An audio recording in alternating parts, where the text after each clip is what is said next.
o título é Os Juízos de Deus São Inevitáveis. Juízos de Deus são inevitáveis. Eita, mano. Então, falando ainda de Amós, a partir da obra de Werner Schmidt, Introdução ao Antigo Testamento, esta percepção profética, inclusive a compreensão de tempo nela embutida, ressoa na pregação do profeta, como por exemplo, no lamento fúnebre sobre o povo que prosperava materialmente.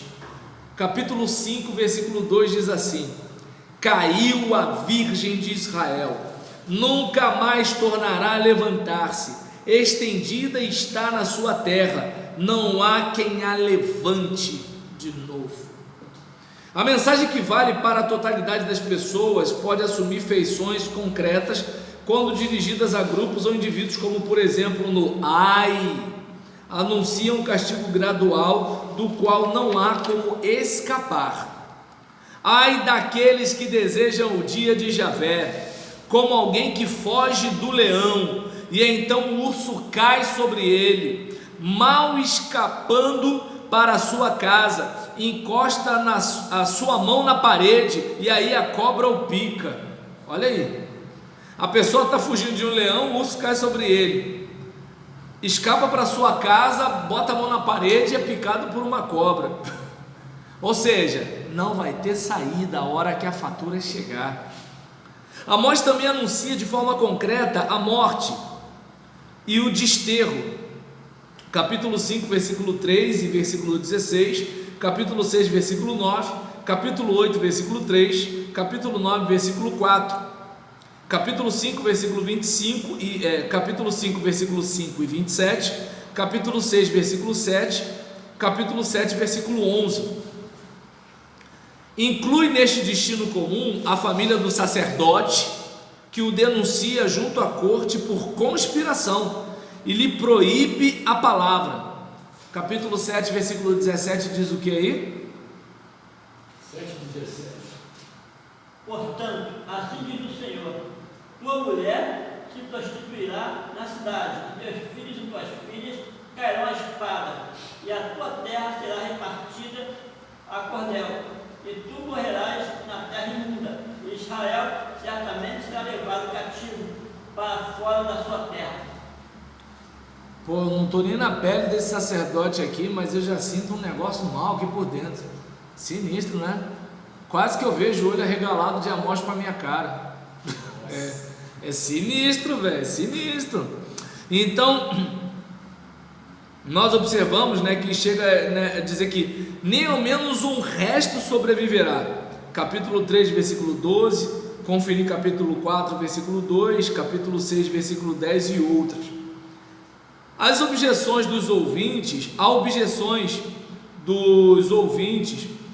responde, alegando em primeiro lugar que sofreu coação. Capítulo 3, versículo 8, capítulo 7, versículo 14, a gente leu agora há pouco aqui, capítulo 3, versículo 6 a 3, versículo 3 a 6. Os ditos contra as nações, talvez a primeira manifestação pública de Amós, capítulo 1, versículo 3 ao capítulo 2, versículo 16, equiparam Israel em maior ou menor grau aos povos vizinhos em termos de culpa e castigo. Ou seja, você é povo de Deus, miserável, mas você está vivendo como quem não é, e ainda está querendo dar carteirada. Sou eleito, sou eleito, sou eleito. Mais um motivo para você ter humildade e assumir a responsabilidade e fazer de tudo para não cair no mesmo caminho. Porque uma coisa é você pecar, outra coisa é você fingir que não peca e agir como se tudo tivesse na mais perfeita ordem, né? É que nem os juízes da internet, né? Os caras atacam os outros de uma tal forma que tu fica assim, esse aí deve ter uma vida perfeita, ou é muito hipócrita, um dos dois. E aqui a gente observa o seguinte, né, que quando os interlocutores de Amós objetam ao que parece que Israel é o povo escolhido, Amós deduz outra consequência bem diferente da eleição, a saber, responsabilização e até punição da culpa. Um pastor amigo meu, ele estava perguntando, né, sobre esse episódio do pastor que engravidou uma ovelha, né? E aí passou uma questão de uma década aí, né? E só que o marido da mulher percebendo, né, se separou, assim, não percebendo a traição, percebendo na criança, né, algumas semelhanças, como se assim, não é minha filha, entendeu? Parece com a filha dele. E aí nessa situação o camarada se separou, né, meteu o pé, mas todo mundo vivendo como tivesse tranquilo, né? Aí o que acontece? Vamos seguir, peraí. Aí nesse caso o cara se separou, né? A mulher foi tocando a vida dela, aquela questão toda. Mas, né?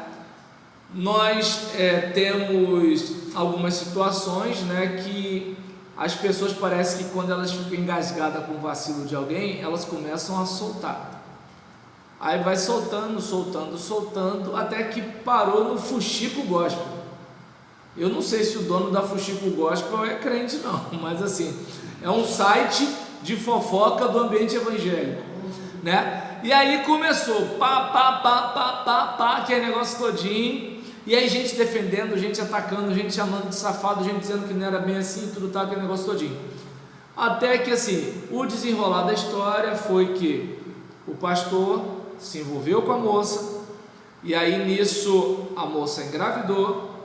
O marido da moça, a moça, por exemplo, era da música da igreja, né? O marido da moça, se não me engano, acho que era da música da igreja também.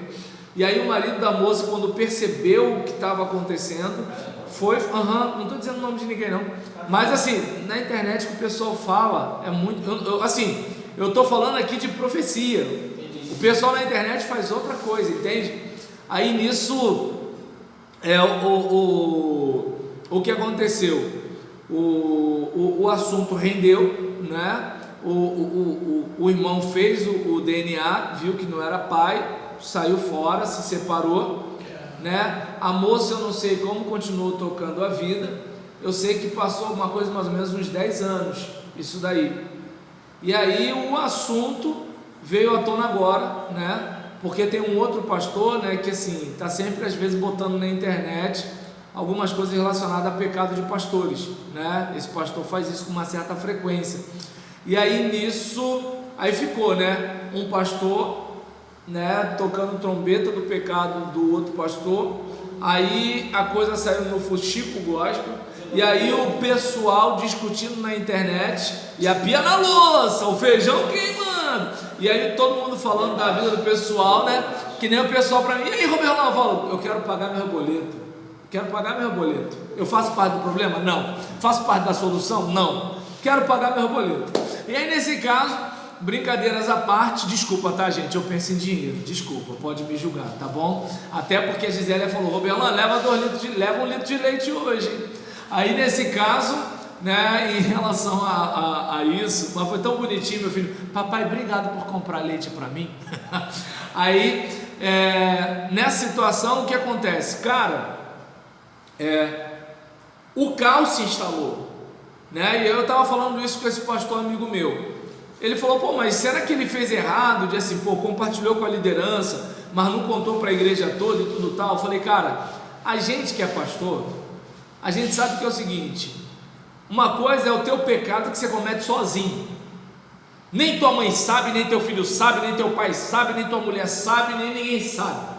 Isso. Calma, Fernando, não estou orientando ninguém a pecar, não. O Fernando está fazendo assim, pô. Calma, me deu. Não, então, nossa, deu até um medo aqui agora dos pecados que eu cometo. Aí o que acontece? Uma coisa é esse pecado. Você chora, se arrepende, confessa e tal. Agora o pecado que já envolveu mais uma pessoa, é aquele negócio, por exemplo, tu tá catando a moça na encolha. Aí daqui a pouco tu fala assim, pô, ó, o pastor é ainda. Aí o que acontece? Aí imagina, tu se envolve com uma moça. Aí chega uma hora que tu fala assim, pô, não dá mais não, tô me sentindo mal, tô me sentindo culpado. Mas aí a moça tá apaixonada. Entende? Aí nisso a moça, não vai ficar assim, não, meus ovos, pronto. Aí é o seguinte, tu é crente, tu não vai matar a mulher, né?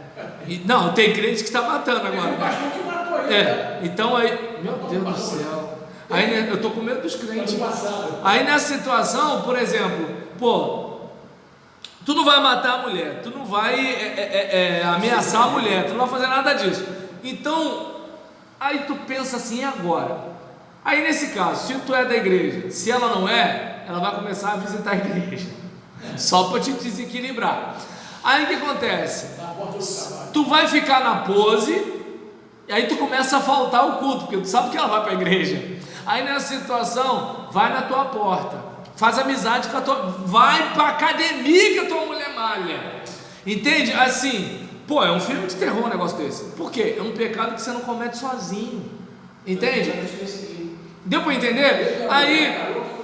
Aí o que acontece? Nessa brincadeira, por exemplo, aí eu estava falando isso com esse meu amigo, entende? Eu estava falando com esse meu amigo, eu falei assim, cara, olha como é que é o negócio, assim, nós que somos pastores, assim, tá todo mundo, a gente certo já está errado, já vem falando mal da gente. Por exemplo, vocês me conhecem, né? Vocês conhecem a minha luta. Eu estou lembrando do pastor Jorge Olegário quando ligou para mim, poxa rapaz, seu aluno está preocupado com você, entendeu? Então assim, vocês conhecem a minha luta, mas tem uma raça de gente aí que acha que minha vida é boa, que eu tenho carrão, tá dando para entender? Que assim, eu vivo comendo lagosta, eu vivo, por exemplo, às custas de um monte de velhinha faxineira, entende? E eu não faço nada para ninguém. Então, ou seja, o mundo já faz isso.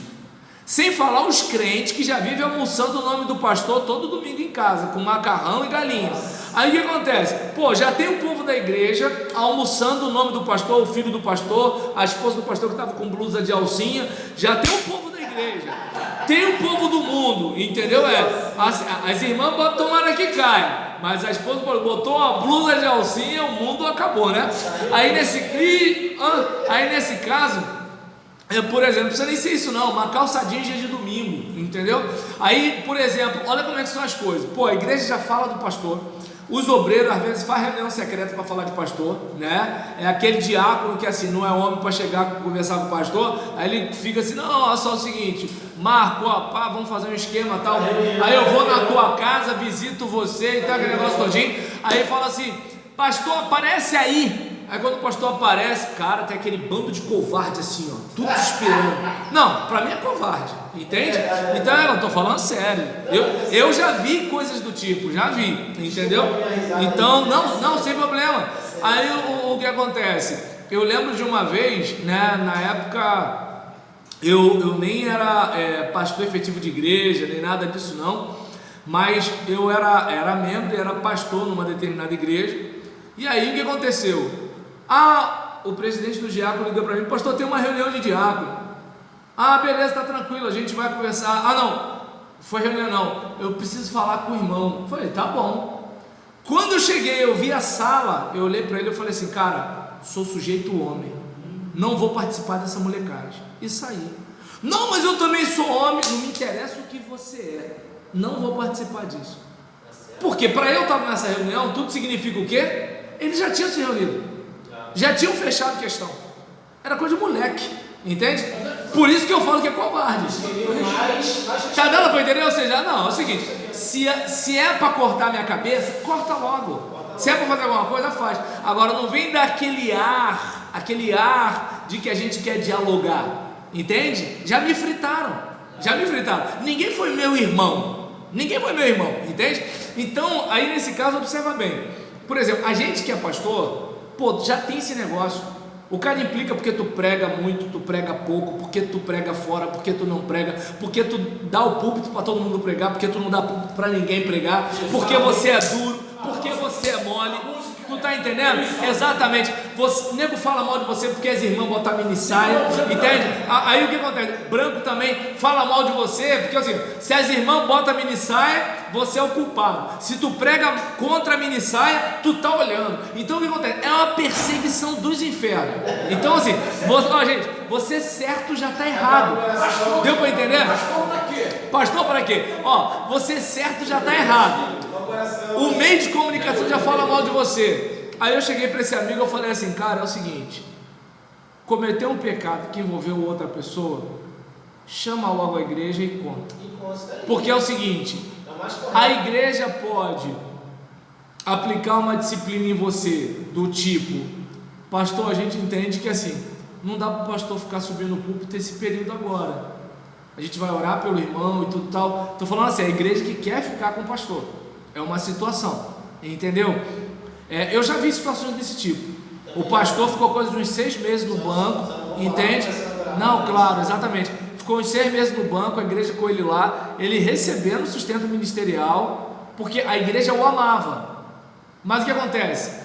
A coisa ficou clara, papo reto, sem curva, todo mundo peca, ele pecou e contou, acabou, entende? Aí acontece, chegou e fez tudo tal. Aí, se defraudou alguém, porque pensa bem, poxa, eu vou me colocar no lugar do pastor assim, caraca, é complicado.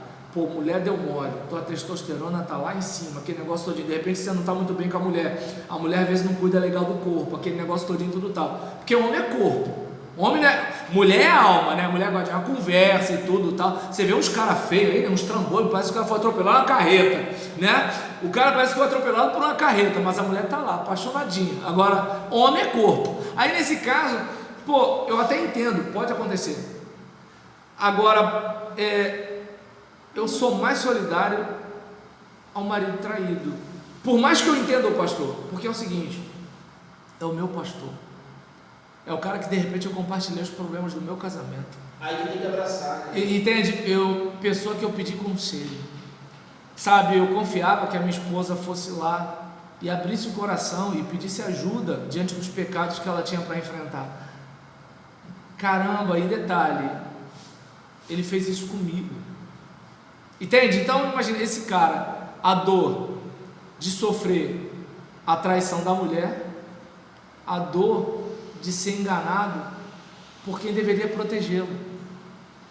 E detalhe, eu acho que esse cara foi até nobre, porque um outro já tinha feito um barraco há muito tempo atrás e a gente não teria esperado esses anos todos, entende? Então uma situação, eu me solidarizo com a criança. Como é que essa criança vai correr pelos pátios da igreja agora? Se ela é da mesma igreja, não vai ser mais, já está numa idade de 10, 11 anos, pré-adolescência, ou seja, se está na igreja, já tem que ir para outra, e se está em outra, do jeito que o povo é, todo mundo já sabe quem é ela, está dando para entender? Não, e detalhe, aí por exemplo, de repente no coração dela, ela é filha do fulano, e agora ela sabe que ela é filha do pastor da igreja. Então, olha a série de problemas que eu cheguei e eu falei para o meu amigo, eu falei assim, cara, para a gente que é pastor, a questão teria que ser o seguinte, papo reto, sabe assim, gente, ó, pequei, deu ruim, estou dizendo que é fácil? Claro que não. Estou dizendo que eu faria? Não sei, mas assim, idealmente falando, parece que a melhor saída seria essa, porque se alguém quiser me fritar, não vai, porque minha igreja já sabe.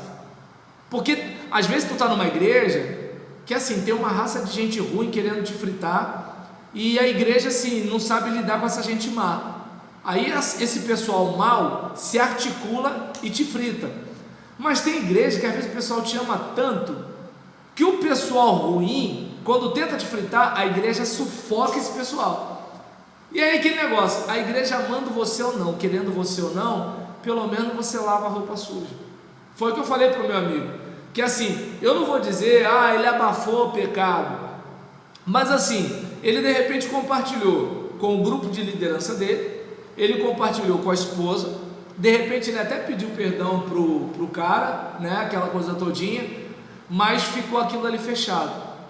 Aí quando vem esse negócio, aí os puritanos da internet começam, né, a ficar ali atirando. Aí as pessoas do bairro, ao redor da igreja, né? Então, aí assim, se já jogasse logo aberto de repente, é o seguinte, cara, ó, deu ruim, a situação é essa e essa, ou dependendo da situação, né? Pô, você consultou, vou dar curso de liderança, vou fazer outra coisa, entende? Assim, E talvez eu seja até pastor em outro lugar e não mais nessa igreja. Mas assim, por que eu estou falando isso? Porque assim, todos nós somos pecadores, ninguém é perfeito, né? Não há nenhum justo, nenhum sequer. Então é aquele caso, sabe?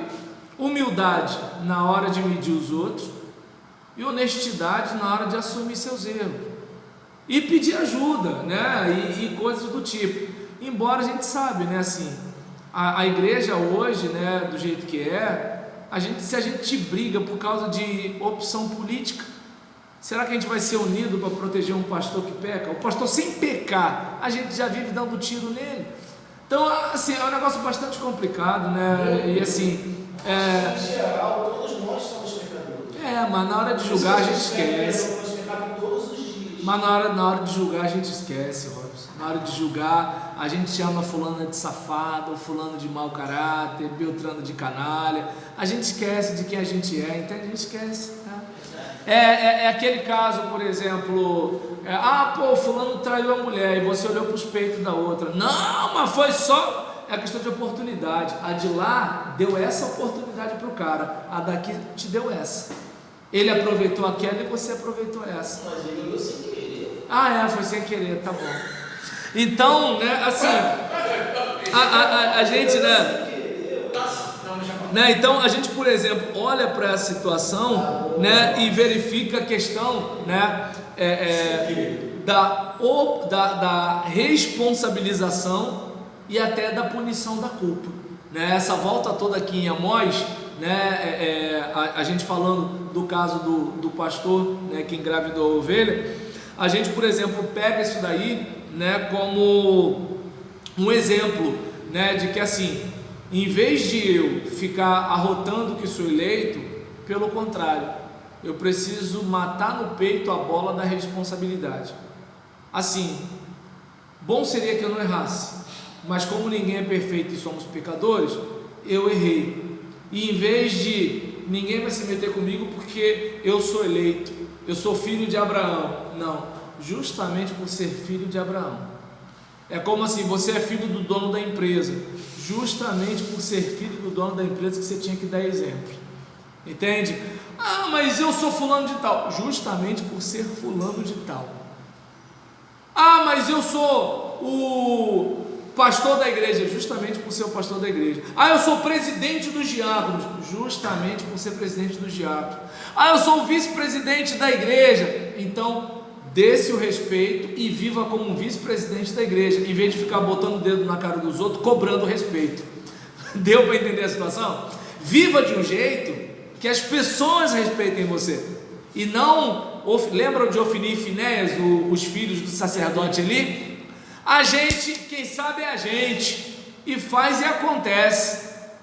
Não, pelo contrário, justamente por vocês serem quem são, é que vocês deveriam ser os melhores sacerdotes possíveis, né? Então, nesse caso aqui, né, capítulo 3, versículo 2 e capítulo 6, versículo 12 de Amós, chega a falar sobre isso, né? Então, a questão, né, por exemplo, Amós até relativiza a posição privilegiada de Israel. Não sois vós para mim, ó filhos de Israel, como os filhos dos cuxitas, diz Javé. Não fiz eu subir a Israel da terra do Egito, e de Caftor e de Caftor os filisteus, e de Quir os arameus? Capítulo 9, versículo 7 e capítulo 6, versículo 2. Uma palavra destas revela ao mesmo tempo algo da amplitude universal de Deus na visão deste profeta. Javé não é tão somente o juiz dos povos, capítulo 1, versículo 3 em diante, que pune também crimes cometidos contra outros povos que não Israel, capítulo 2, versículo 1, mas tem tamanho poder que ultrapassa em muito as nações vizinhas, capítulo 9, versículo 7, alcançando até os limites do cosmos, capítulo 9, versículo 2. Então a gente, por exemplo, olha para uma situação dessa e verifica que assim, Deus é o Deus de todo mundo, Deus é o seu Deus, e já que você é o filho de Deus, viva como filho de Deus, Se você é filho de Deus, trate de imitá-lo.